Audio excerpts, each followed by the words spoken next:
보여요. 지금 가요.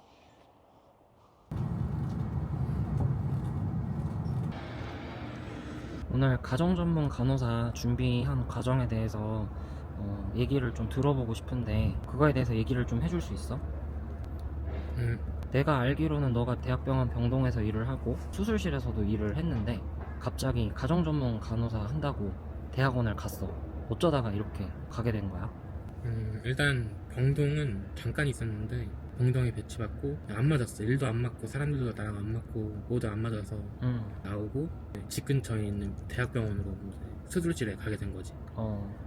이제 수술실에 갔다가 1년, 2년, 뭐 3년, 4년 일하다 보니까 응. 내가 약간 소모품이 된 느낌이 든 거야. 소모품이 된 느낌이 들고 독단적으로 뭘 할 수 없다는 느낌. 이런 것들이 좀 생각이 많아져가지고 조금 더 자율적으로 독자적으로 움직일 수 있는 간호사 직업이 뭐가 있을까 찾아보다가 가정 전문 간호사를 알게 됐고 이 가정 전문 간호사의 역량들이나 뭐 스킬들 이런 것들을 찾아봤을 때 그 한 사람의 역량이 환자한테 끼치는 것들이 좀 많아 보였어. 그래서 내 실력을 키워서 한번 여기 도전해보고 싶다라는 생각이 들어서 지원했고, 그리고 가장 큰 거는 페이지, 페이. 병원에서 3교대 하는 것보다 더 많이 번다는 것으로 알고 있기 때문에 그래서 지원을 했지. 가장 큰 이유는 그 두 가지.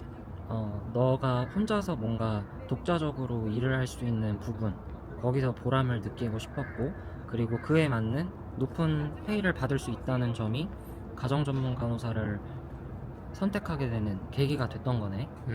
그렇지.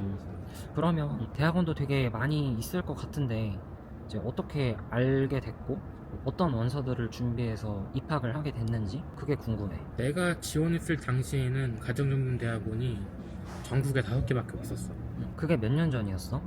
이게 2020년도. 어, 어, 20년도였고 내가 휴학을 한 번 한 바람이긴 했지만 내가 그때 그 당시 지원했을 때는 대학원에서 요구하는 것들이 기본적으로 영어 토익이었고 학교 성적도 중요하고 그리고 논문 계획서 같은 거를 써서 발표를 하는데 논문 계획서도 잘 써가지고 그 면접 볼 때 발표하는 데도 있고 그리고 어디는 또 시험 보는 데도 있어. 서울에 있는 대학원은 영어로 시험 봐. 내가 준비한 거는 토익 그리고 학부 때 성적 그리고 논문 그 계획서 그거를 잡아서 했어. 그래도 시험 보는 거보다는 그 논문 계획서 쓰는 게 조금은 나을 수도 있겠다. 그치. 느낌으로는. 그치.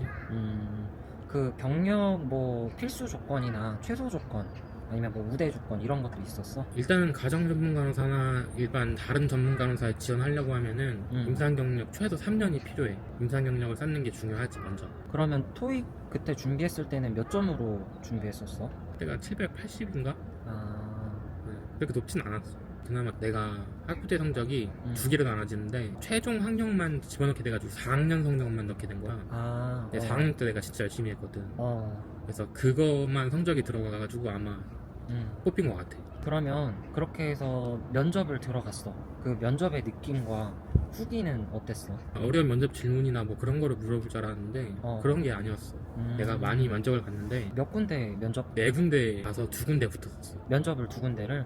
면접 질문은 그냥 그런 거였어. 왜 가정 전문가가 되고 싶은지, 그리고 가정 전문가가 돼서 어떤 활동을 할 것인지, 뭐 이렇게 형식적인 질문? 그리고 의지를 많이 보는 것 같았어. 가정 간호사로 활동하려는 의지, 그게 가장 중요한 것 같아.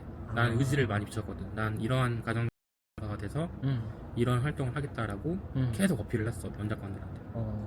만약에 괜찮으면 그 어필한 내용의 주요 주제, 나는 이런 느낌으로 어필을 했다. 나는 일단은 남자잖아. 근데 남자 가정 전문 간호사는 더 드물단 말이야. 아, 그래? 가정 전문 간호사들 보면 다 여자고 남자는 진짜 드물어. 비록 남자지만 남자로서의 장점을 살려서 가정에서도 여성 환자가 거부감이 들지 않도록 어떻게 하겠다, 뭐 어떠한 전문성을 갖고 프로페셔널하게 접근을 해서 환자에게 신뢰를 받고 간호 수행을 할 수 있도록 노력을 할 것이다 라고 이런 식으로 이야기를 풀어나갔던 것 같아. 그리고 남자 환자를 만났을 때 또 장점, 남자 혼자 있는 집에 여자가 가면은 위험할 수 있는 부분도 있잖아. 그치. 그런 거에 대한 남자가 간호사로서의 장점 이런 것도 어필도 하고 그런 쪽으로 난 했던 것 같아. 아, 오늘 날씨 진짜 좋다. 그러면은 대학원 입학을 해서 이제 생활을 할 거 아니야? 네. 대학교처럼 뭐 수업을 듣고 그럴 건데 그 대학원 생활 관련해서 얘기를 들려줘. 내가 있는 대학원은 음, 주 1회 수업이었고 음. 여름방학 때마다 20일간 실습을 나가는 거야. 그걸 2년 동안 했어. 2년제야 그러면? 내가 있는 대학원은 딱 2년만. 아, 다른 대학원은 거의 다 2.5학기가 2.5년. 음, 그러니까 2년 하고 반년을 더 다니는 곳들이 많아. 아, 그래서 나는 그래서 내가 두 군데 붙었다고 했잖아. 그래서 난 빨리 끝내고 싶어서 지금 있는 대학원을 선택했어. 그러면 그때 일이랑 같이 병행했다고 들었는데 그거 하는 거 힘들지 않았어? 아 힘들었지. 응. 이게 일주일에 한 번 간다고 해도 대학원 과제나 이런 것들이 많았어가지고 그리고 그렇게 고정적으로 2년을 듀티를 고려해주는 그런 병원들이 많이 없기 때문에 좀 애 좀 먹었지. 내가 대학원 다닐 때는 수술실이었으니까 거의 상근직이었단 말이야. 그래서 금요일마다 뺄 수 있는 여건이 잘 안 됐어. 그래서 나이트 킵으로 병동이 주로 있었어. 그렇게 하면서 대학원 생활을 했고 그렇게 됐지. 그러면 그 여름 겨울 방학 때마다 실습한 거는 어떤 실습을 한 거야? 겨울방학 때는 실습을 안 하고 여름방학 때만 실습을 20일 나가고 내가 다니는 대학원에서는 병원에 있는 가정전문간호 센터에서 실습을 나갔지. 가정집으로 방문을 해서 간호를 하는 것을 이제 실습하는 거 보고 직접 해보기도 하고 처음부터 끝까지 가정전문간호사가 어떻게 일들을 하는지 그거 실습을 했던 것 같아. 그러면 그 가정집에 방문을 해가지고 실습을 한 내용이 뭐야? 뭐 병동에서 하는 기본 간호 그런 걸 하는 건가? 주로 가정전문간호사가 하는 일은 폴리 교체, 벨튜브 교체, 그리고 인젝션, 약물 주입, 그리고 트라키오스토미 튜브 교체, 그리고 장루 관리, 에네마도 하고 뭐 기본 핵심 기본 간호술을 한다고 하면 돼. 그 인젝션은 그러면 뭐 케모포트나 PICC나 히크만 카테터 갖고 있는 분들 위주로 하는 거야? 맞아. 직접 IV 잡거나 그렇지 IV 않고? 잡는 경우도 많아. 아 그래? 만약에 못 잡으면 어떡해? 못 잡으면 잡을 때까지 해야 되는 거야. 그럼 환자가 컴플레인 하잖아. 컴플레인하면 컴플레인도 감수해야 돼. 그리고 와, 그래서 어, 내가 병동에 나이트킥 간 이유도 그거야. 수술실 출신이기 때문에 IV를 잘 못했단 말이지.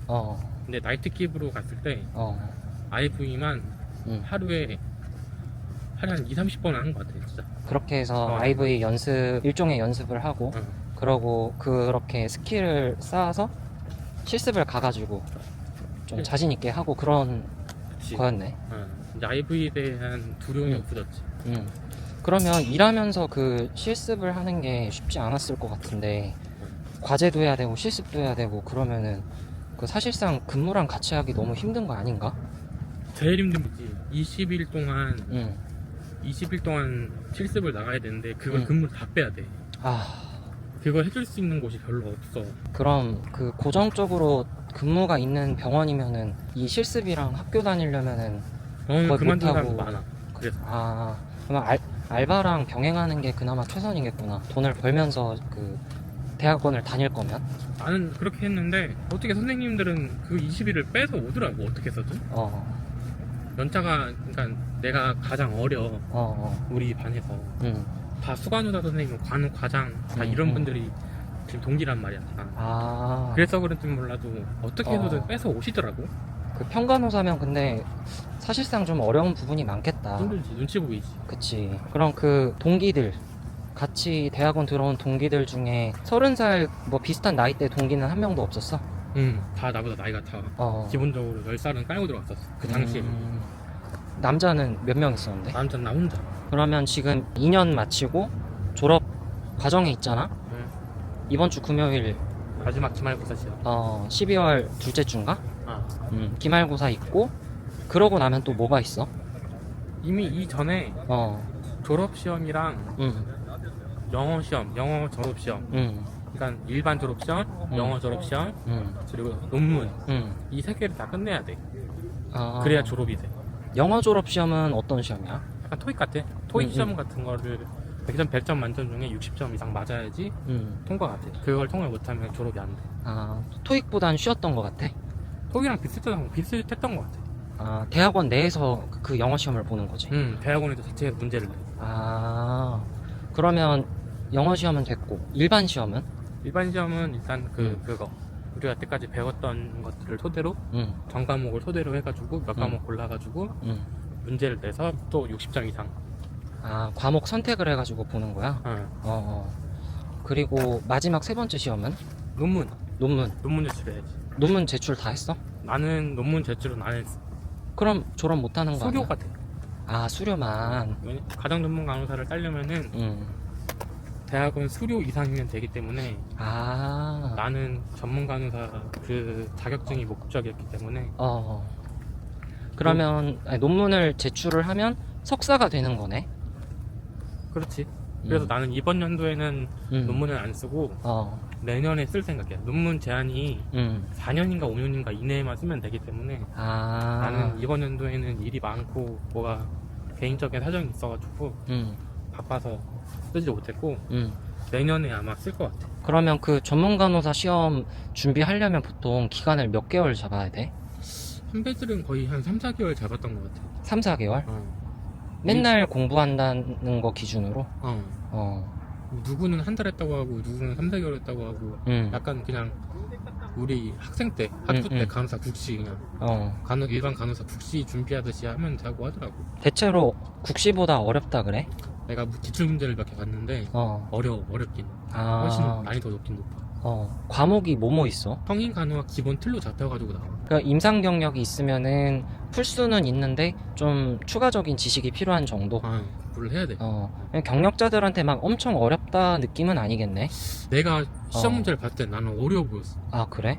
무슨 말을 써야 될지. 이게 객관식도 있지만 주관식 문제가 1차 시험, 2차 시험 나눠져 있는데 1차 시험은 객관식, 2차 시험은 서술형. 그래가지고 2차 시험 서술형 문제가 난 좀 어렵게 느껴졌어. 그럼 서술형 시험까지 다 대비하는데 보통 3개월이면 되는 것 같아. 3개월 정도? 그냥 집중해서 공부했을 때 시험 그래서 붙으면 전문 간호사 자격이 나오는 거고 그 자격으로 다른 데에서 일을 할 수가 있는 거겠네?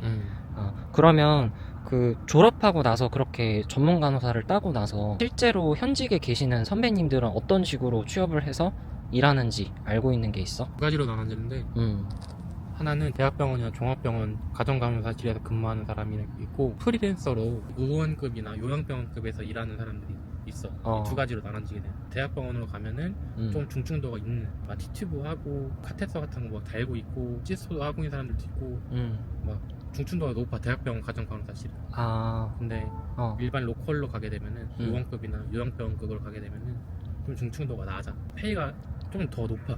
왜냐면 대학병원은 월급제고 로컬급들은 내가 하는 만큼 벌기 때문에 그런 게 있지. 그러면은 대학병원이 중증도가 더 높은데 월급제면 보통 프리랜서를 많이 선택하겠네? 그런 의원급에 속해가지고 그런 것도 아니야. 대학병원에 있던 사람들은 쭉 대학병원급으로 가고 로컬에 있는 사람들은 로컬이 편해가지고 또 로컬로 하고 뭐 장단점이 있는 것 같아. 대학병원은 아무래도 고용 안정은 좀 더 낫기는 하겠다. 그치. 사학연금도 또 있고 여러 가지 이유로 각자만의 그 생각을 갖고 그냥 각자의 위치에서 일을 하는 것 같아. 현직에 남자 선배님들도 계시긴 계셔? 한 분 봤어. 그러면 이제 이렇게 가정 전문 간호사를 준비하는 후배들도 있을 거고 아니면 우리보다 선배님들 중에서도 대학원에 대해서 고민하고 있는 분들이 많이 있을 것 같아. 선후배님들한테 하고 싶은 말이 있다면 이거는 뭐 좋다, 이거는 좀 안 좋을 수도 있다, 이런 거. 일단은 대학병원이든 로컬이든 집에서 혼자 가서 간호처치를 해야 되고 또 간호처치를 하다 보면 응급상황이 발생하는 경우가 또 많아. 갑자기 TTV를 교체하는데 갑자기 스파즘이어가지고 갑자기 수축이 확 된다든지 갑자기 세츄레이션이 떨어진다든지 L튜브 꽂고 있는데 뭐 IV를 했는데 혈관이 너무 안 보여가지고 하루 종일 또 거기서 라인만 찾고 있는 경우도 있고 혼자서 모든 걸 해결해야 되기 때문에 그거를 좀 감수할 수 있는 심적으로 좀 부담을 덜 느끼는 그런 분들이 하면 좋을 것 같고 반대로 말하면 나는 그런 걸 자신이 없다. 혼자서 대처할 수 있는 능력도 없고 남의 혼자 사는 집 찾아가가지고 하는 것도 무섭고 남자 환자 혼자 있으면 또 위험할 수도 있는 부분도 있기 때문에 이런 것들을 감수하기가 어렵다고 느껴지는 분들은 좀 진학하면 조금 힘들겠지. 오늘 좋은 얘기 들려줘서 고맙고 분명히 이거에 대해서 궁금해하는 분들이 진짜 많을 것 같아. 그래서 나중에 시간이 된다면 전문 간호사 자격 꼭 따가지고 그 이후에 일 시작했을 때 후기도 알려주면 너무 도움이 많이 될 것 같아. 여기서 끝낼게. 끝.